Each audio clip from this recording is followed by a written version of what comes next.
Suarez kid would panic. Guys? Hello, welcome back to the letter. We're gonna get right back into it. Mumbling a sleepy thanks, I doze off on the spot, face pressed on the counter.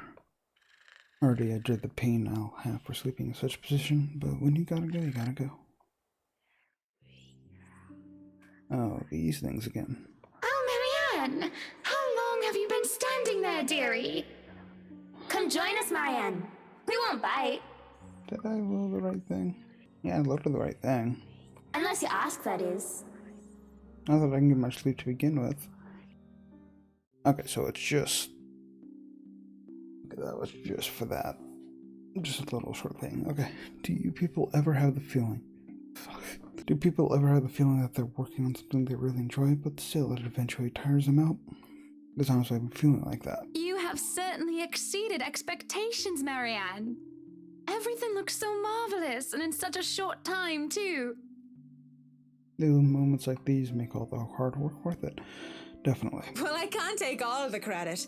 People have certainly been enthusiastic about the idea of working on the Wright mansion. There won't be any more problems unless Mr. Wright has any more objections about the second bedroom. Oh, no. We proceed with that room as planned. I already agreed to him having his greenhouse and his vineyard and his stables. He may as well let me have this one thing. Yep. We're only about halfway done, but the honest satisfaction on a client's face is enough for me to push through.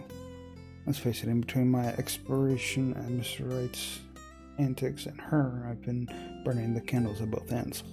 Can't even close my eyes without seeing a dead girl's face. Dead girl. Dead. She's dead. I have to keep reminding myself that burying my feelings as deep as they buried her body, 6 feet under. Shouldn't waste so much time on someone who's supposed to be gone. I've wasted so many years thinking about her already. There should be no need to bother myself with the dead when I should be bothering myself with the living. Too bad the living are usually as complicated, if not more, than ghosts of the past. But don't you have a party? Yes. But Luke's just being a sweetie, you see. That friend he's visiting, he's having marital problems and he's just trying to cheer him up. Even more complicated when the living in question is a pair of rich and famous socialites way past their honeymoon phase. And I've been somehow roped into being a relationship counselor. They've been married for a long time and they've hit a... how do they say it? A rough patch. His wife has a drinking problem and can be very neglectful. The poor thing really does his best to be a good husband. But it's never enough for her. Sometimes I think it's the years. Maybe it's been so long that they've lost that romantic spark. What do you think? If I'm going to be completely honest, I need to ask. This is about you and Mr. Wright, isn't it? Suppose it is. What would you tell me? You can give me a choice. Then I tell you it's none of my business. I tell you that I don't want to meddle. But if the troubled husband with the neglectful wife asked me for my honest opinion, I'd say that he shouldn't base his happiness and his self-worth on someone else. Maybe he should try being independent for a while. See what it's like when he isn't trying to please someone else and doing things for himself. Everyone's supposed to be their own man or woman, right? A bit of breathing room never hurt anyone. We shouldn't let our fear control our lives. Why she thinks a single woman like me would be the best source of relationship advice is beyond me. So I talk and answer to the best of my abilities. Without realizing it, I'm already pouring out a part of me that I had thought were long gone. I like to believe my words will be of some help to Miss Wright. If I'm honest though, they are of some help to me. It's like some weight have been taken off my shoulder. Lorraine. I really should handle what's left of the work. You won't be attending the party? Oh, you really must, Marianne. Was Marianne at the party? I don't remember. Wait, what happened to her hasn't left me yet. Did it? Maybe. I'll try to stay and chat. Maybe grab a few bites and a drink, but I can't be around for the entirety of the event. My apologies. Oop. Busy. You must stay a while. I'd love for you to meet some of my friends, and they're ever so excited to meet you. You need to say hello to the Lees, at least. If it wasn't for them, I'd never even heard of you. Maybe it's about time I changed that. We'll see. So, if I can be excused? Certainly. You'll have to excuse me as well. I must attend to the party before any early birds arrive, because believe me, they will throw a fuss if things aren't ready, even when they're not supposed to be here until an hour later. Though I shouldn't dwell on the dead, I shouldn't just callously forget about them too. Think that I have work left to do is an easy enough excuse to make. I know how other people see me. You see someone so obsessed with the craft that she would so easily miss things like a party for it. Outside the parlor, people hurry about here and there in preparation for the Wright's grand housewarming party. None spare me a glance as I slip past them, each working on their appointed rules, not daring to slack off while they work for what is probably the most powerful couple in Luxburg. I make into the kitchen with ease, the wine cellar being my final destination. But when is a great task ever simple? Probably never. Oh, is she going to the mirror? And this is a great task, isn't it? My greatest one yet that is worthy of being called a quest. I'm not acting as Marianne McCullough, professional interior designer, when I chose to lie about being too busy for our party. I'm Marianne McCullough, a lawful, neutral cleric with 9 points in wisdom and 8 in charisma. Just thinking of it like that makes it a bit cheesy, but it helps with the fear. It helps overcome the insane thought that I'm actively seeking out something that has been plaguing me for years. I might face my worst nightmare, or I might see nothing and find my self-imagined grand quest fall flat. Who would have thought that the gatekeeper to my final quest would be someone I thought would be a valuable ally? Schnell! Hurry up, you snails! We are on a deadline and you are wasting my time! The butler comes from the cellar and into the kitchen, tailed by a couple of others. People who I assume are most likely chefs or bartenders. He raises a brow, seeing me just standing there by the hatch, by the trapdoor. I almost looks like he's going to throw me out for being in the kitchen without permission. But then he motions for the others to disperse and familiarize themselves with their surroundings. You know, I continue to stand there, preventing entry into the darkness beyond. What are you doing here, Fraulein? This is not the place for guests or in an architect right now. I request you leave. I was just looking around for any last-minute things, yes? Yes, you have been doing that a lot. Looking around, snooping about. Now is not the time for such things. If you're not careful, people might think you are up to something. Almost like she is. Look he gives me as he says this is almost chilling. If life was a game book, he'd probably be the true neutral warlock guarding the treasure room, a difficult opponent to beat with 9 points of wisdom, 8 in dexterity. Well, I'm not done yet. I actually need to go into the wine cellar. Just need a quick go at the place. So just don't mind me. I'll be out of your hair soon enough. Go outside, enjoy the party. Bask in the praise and adulation they will no doubt shower you with when the madam speaks highly of you. He's not buying any of it. Surely you've had enough of this stuffy old kitchen by now. You do not want to cause trouble. Both the bratwurst and Hannah want this to be perfect. It would be a disservice and a disrespect to toe out of line and risk it being anything otherwise. And more importantly, I will be blamed for any failure that happens tonight. His intervention almost turns me away. Maybe this is I'm not meant to seek Lorraine out, but... Please, it's really important. Is Marianne gonna die? 15 minutes. 9, 10 minutes. Any longer and I'll pull you out of there myself. The bratwurst will be furious if he thinks anyone is touching his precious wine without his permission. Thank you. This seriously means a lot. He steps aside begrudgingly. At this point, it looks like there's no turning back. Oh, so this is what the wine cellar looks like. The cellar greets me ominously as I descend. The space feels similar with a lot more bottles lining the wall compared to before, and knowing what might be waiting for me here makes things worse. The mirror that had been moved from the city is my goal. I did not return to it after my initial discovery, but the thought of Lorraine, how much I want to see her again, even if it's just one more time, keeps coming back to my mind. As I walk through the cellar, I just stop when I feel something crunch beneath my feet. Whatever few bottles were left behind here are now nothing but glass under my heels. Perhaps dropped by one of the many chefs and bartenders the butler had escorted through here before. It made a downright mess, with red slick pooling from the remnants of a good drink. Without darker places, a person with a dark enough imagination can easily mistake it for blood. I cannot but think it is, despite the easy, logical explanation that had come to my mind only because of what I'm about to do. It's merely a momentary distraction as I continue to the end of the cellar, where the mirror stands. So here we go. Propped up on the far wall, it gleams innocently while pretending to be a simple and ordinary mirror. I'm morbid to think this thing can show a person their deepest, most desperate desires, and then twist it into an image so dark. That's what I had seen that day. Though I heard the rain many times, I'd only seen her here within its frame. Wonder if people have discovered it before. How many were wasted away in front of it, enamored, and how many were frightened away by what they saw. This is kind of like the Mirror of, what's it called? Mirror of Erised, in Harry Potter. Only more horrific, I guess. The more horrific version of that. Yet, as I stand before it now, nothing. I can barely see my own reflection in this darkness. How does this even work? Mirror, mirror on the wall? Technically, it's magic mirror on the wall, but okay. Something? Anything? Nothing. Touching the surface doesn't make it magically activate or anything like that. There is no sudden surge of power, and I am not suddenly granted sight. It is what it is, a mirror. What was Lorraine's appearance in the mirror? All some sort of fever dream? And really that burden with guilt and despair that my mind would eat itself in my stress and have me hallucinate such things?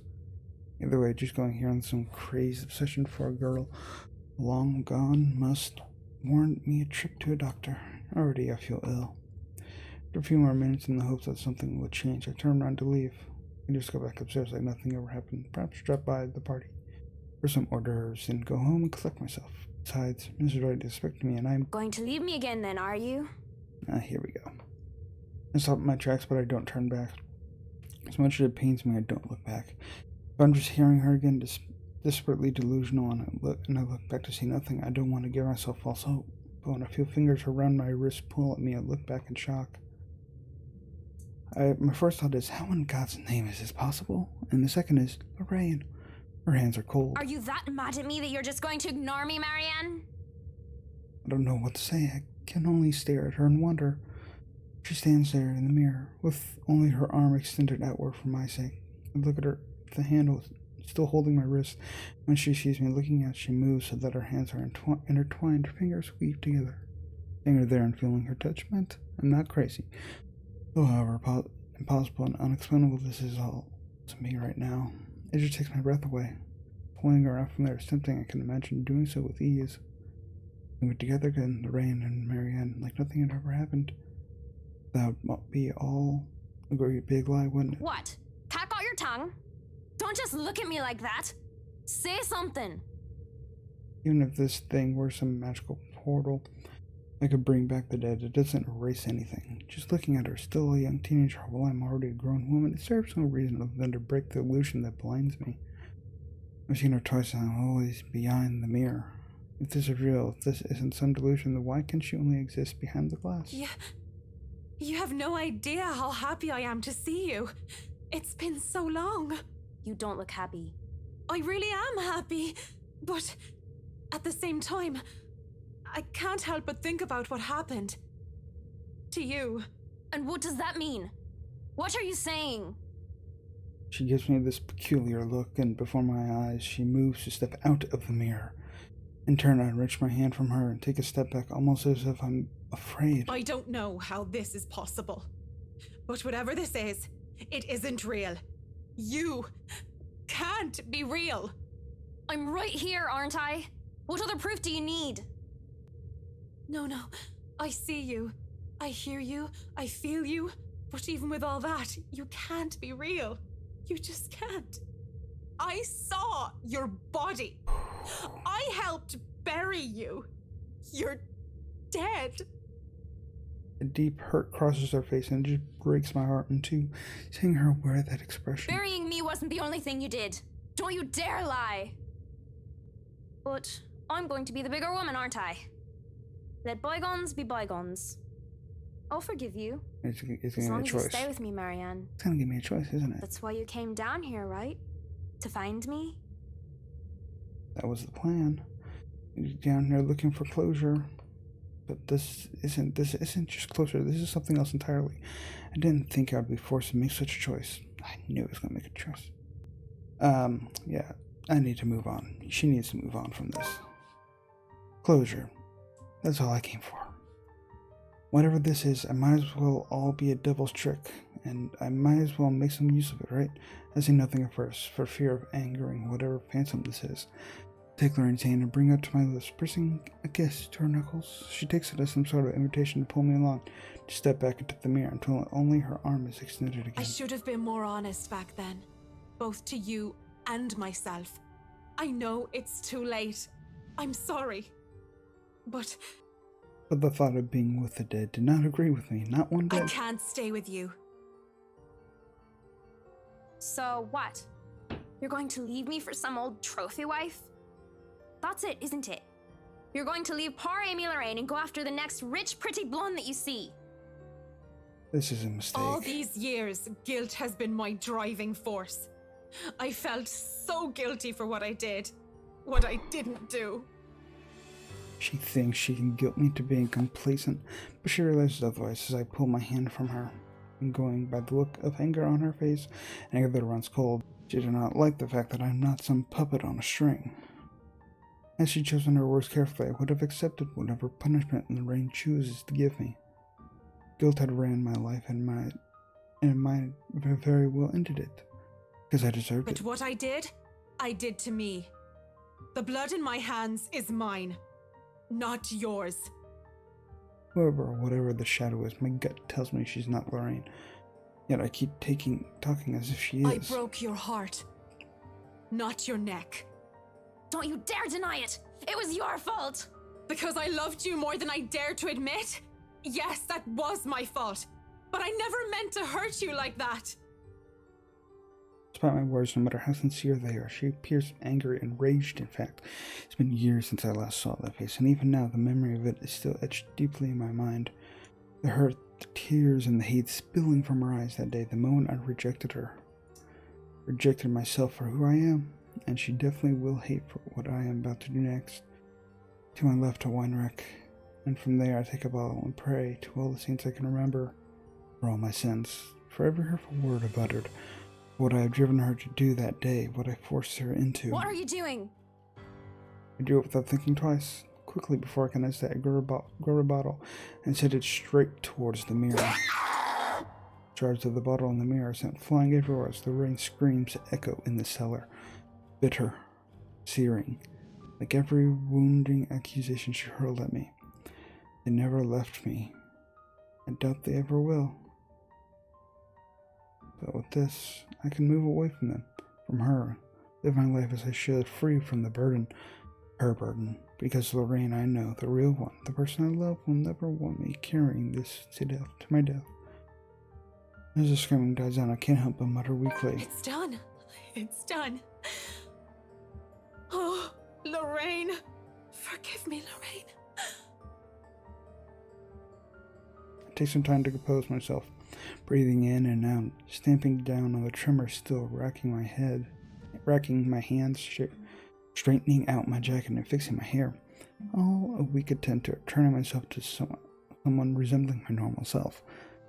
This will probably be easier to do so with a mirror, but I likely won't be able to stand looking at one for a long time. Well now, I should probably go back up there. Party to attend, rich socialites to do business with, and food to eat. Mrs. Wright will be happy if I make some time for it anyway. Yet, one last time to the shattered glass beneath my feet. I'm sorry, Lorraine. May you see God's light on the path. Turning around to leave, and for the good this time, the uneasy smile on my face falls as I see Lorraine whole and well. Come on, Mac. You really didn't think it would be that easy, did you? You get bonus points for trying, but you should know an 8 in charisma is not enough to turn undead. She advances toward me, backs me against the wall. I can't even reach for another wine bottle without putting myself within her reach. Despite my earlier bravado, I didn't think she'd be able to exist at all without the mirror. Can you blame me, though? It's not like I'm an expert on the supernatural. That's not... You shouldn't be... Ah, shit. What? After the mirror? Did you think just moving on will erase what you did to me? You're nothing but a murderer, Marianne. A murderer! Stay back. You're not real. Leave me alone. Stop. I'm trying to move on with my life, so why won't you let me? Please, just get out of my head and leave me be. Try to find an exit when there's a click. Next thing I know, I'm falling back into darkness. I follow my back and a door slams shut behind me. In a daze, I looked around warily and found myself in another room entirely. On the other side of the wall, some sort of secret passage, perhaps, an underground tunnel that has me weary and frightened. It almost proves that the oddities in the mansion's floor plan are a lot more than just little discrepancies. I expect Lorraine to jump out at me from the darkness any time, a breeze blowing through the tunnel. Makes me relieved, though, the idea that there is still a way to escape should that happen. That is way better than being trapped underground with, well, God knows what that was. Funny thought comes to mind as I start walking toward where the exit might be. I think about how Miss Wright would be so disappointed if I didn't show up to the party. Imagine how furious Miss Wright would be for breaking one of his wine bottles. I mean, Johan's reaction comes to mind, though I don't really know what with that guy. One thing's for sure is that I would be calling Cam and Hardenov for a drink as soon as I get out of here. Here we go. That noise has me wary. Hello. That's not Lorraine. That is definitely not Lorraine.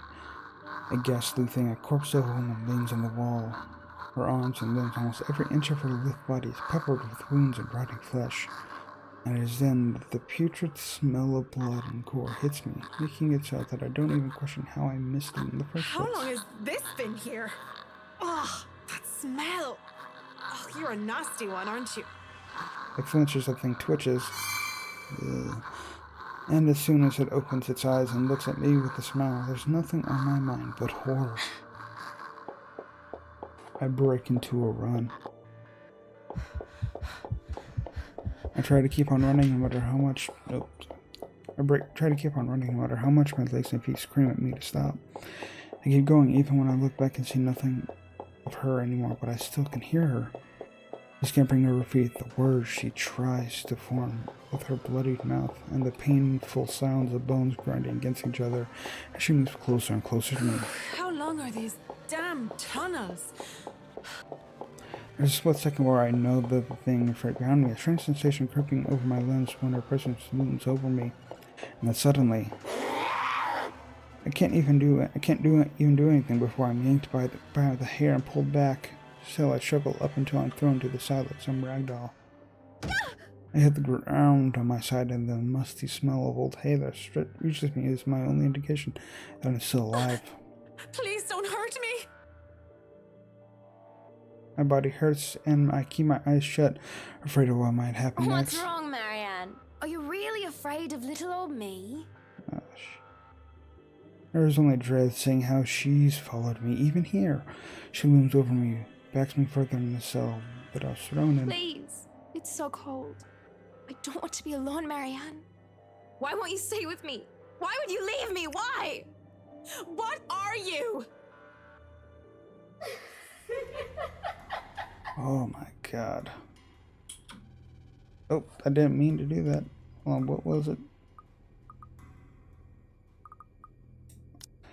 It was in the... Lorraine turns and shifts into that thing from before. Okay. And with that same gruesome grin, it takes a step forward towards the cell. With the... I already read that part. Towards me. I barely scrambled to my knees when the door to the cell slammed shut, and it just stands there staring. Shouts for help ring out in the tunnels, but none of them are coming from me. I'm more paralyzed and shocked by what is happening. My throat tightens as being fooled by the image of Lorraine at the thought of being trapped down here. So then where? Help me, oh, help me! Are you getting all this on camera, Carl? Yeah, That's a letter? Marco is sure this is a good idea. We're breaking and entering here. That's the letter. Don't worry, the owners of this place haven't been here in a long time. Look at this thing, though. It has writing in blood like some cheesy 80s horror prop. Wait, I have an idea. Oh man, that's genius! What kind of butthead would even take this thing seriously? Maybe we can stick this in Rowan's backpack. That's Juarez kid would panic. Guys? Oh my god. So did people at that house want a part? So people found it. What? Spit it out! Behind you!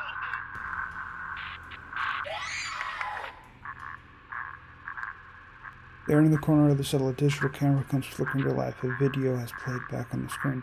I've had to even consider paying attention to it when my life is on the line.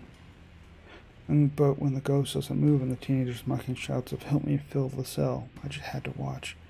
What I had seen students, judging by their same gray uniforms, they were holding. Letter. And that thing, the woman, she.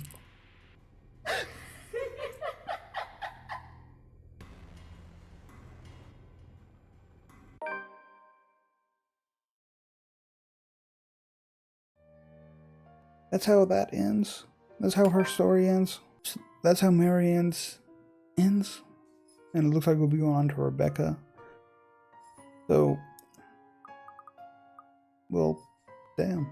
So that was the end of Marianne's story. I think I got a better. There was an image I saw whenever I was looking up images of Marianne. Maybe like a worse ending with Marianne. So I may have gotten the better ending at least. Anyway, I hope you enjoyed this. If you did, then subscribe. Check out other videos I've done, and see you next time. Bye bye.